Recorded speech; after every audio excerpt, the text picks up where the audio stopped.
What's up guys, and welcome back to Tech Plant. Today I'm going to show you a new toy I picked up, and I'm going to tell you why it's important to have a sharp shears or scissors and what happens when you actually have a dull one. I'm going to show you very close macro shots so you can see exactly what kind of damage you could be doing to your plants, cuttings, especially when you're propagating when you're using too dull of a scissors. So let's check it out. Alright guys, so here's my Chikamasa scissors that I bought recently, or I guess pruning shears, or I don't know what you really call these things, but anyways, these are the scissors I'm talking about. I'm going to kind of review them today and compare them to another pruning scissors that I had from the past. However, the comparison won't be totally fair because I am using an older scissors that does have wear and tear. But this is also to illustrate how important it is to have a sharp scissors or pruning shears when you're doing stuff with your plants. And to start off, the reason I chose this is I was actually looking for kind of a pricey scissors. I wanted to know like if the high-end ones were any better than the cheap like $7 or $8 ones. So this one was about $25 and it had a decent amount of reviews on Amazon. So I'll put a link to this one and to the cheaper one that I also use just in case you guys are interested. But anyways, I chose a higher end one just to kind of see, does it really make a difference? And usually you can choose kind of between like a straight blade or a curved blade. I personally like the curved blade because it allows you to get the kind of nuzzle the curve like right up into where you're going to cut, so you can get like a nice clean close cut. As far as first impressions, this thing opens and closes very easily. I don't feel like any tension or pressure in this thing. It almost feels kind of loose. And honestly, it kind of concerned me a little bit because where the rivet attached the two blades together, it felt like it was a kind of a loose connection. But I think by design, that's on purpose to accommodate the curved blade. So if you kind of look here, you can see me illustrate that by kind of like pulling and prying at the scissors at different angles to try and show you that gap. The oil kind of fills it up so you can't see it that well, but there is a gap.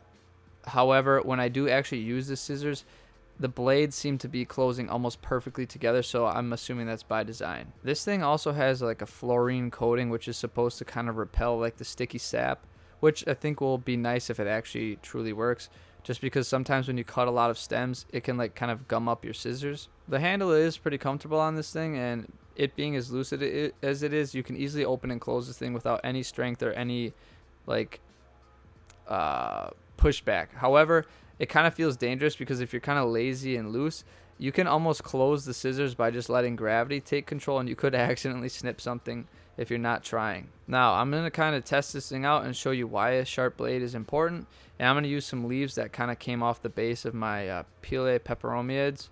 So don't worry, I didn't like tear off anything for this. These kind of fell off naturally because they were kind of getting old. So with the very first cut, I was able to get it very close to like the leaf, and I like the way it feels when it cuts. It's a very clean, sharp cut. Now in these next clips, it's important to pay attention. I will list what scissors I'm using, and you can probably already tell by watching the video footage when you see the curved blade or the old one. But notice the cut. That's the most important part when you're pruning something. Dull scissors or crappy scissors will kind of crush and crunch the stem that you're cutting or the leaf that you're cutting off, and that can cause issues in the future. Whereas sharp ones do a nice straight clean cut, which allows your cuttings to suck up water easier and just be a healthier, clean, like healing cut overall. When you do mash it up, you kind of create like a soggy area that's kind of alive and kind of not, and it can easily mold or kind of start to rot because you've damaged too much of the cell structure that might not be like exposed to the air, which would dry out, causing issues. It's very much like when you cut human skin. I don't know if I cut myself all the time on accident because I'm always like using knives improperly. But if you cut yourself with a really clean razor blade, the cut heals very fast, very quickly. It's like a nice perfect cut. The two like cuts kind of just heal together very nicely, and it works the same way with plants. If you get like a jagged like torn cut, because I know I've cut myself bad with dull knives, that like crunchy like torn flesh always takes the longest to heal, and it always kind of gets infected and whatnot. And it is the same with plants. You want to make sure you have a very sharp cutting blade or utensil in order to give your plant the best chance of either propagating, rooting, or just surviving without getting some sort of sickness. Here I'm going to really illustrate close up the two different blades, and I've put them side by side. When you watch this, you'll see that the brand new sharp blade is able to cut cleanly through. It just digs in immediately without putting any pressure or crunching the stem. However, on the right side, you can easily see that the stem is just getting absolutely mashed. So again, this is going to make your cuttings or your propagations not take nearly as well or cause issues on a healthy plant.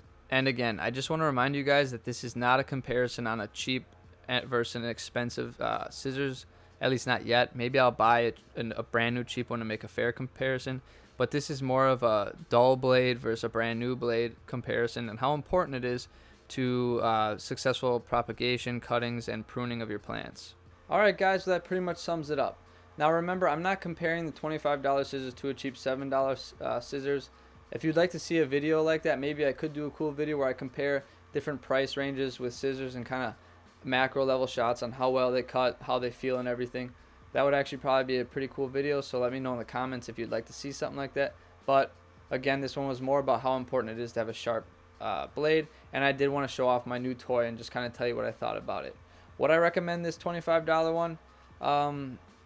I guess. I think it's really nice, but I know sometimes people do not like to spend a lot of money.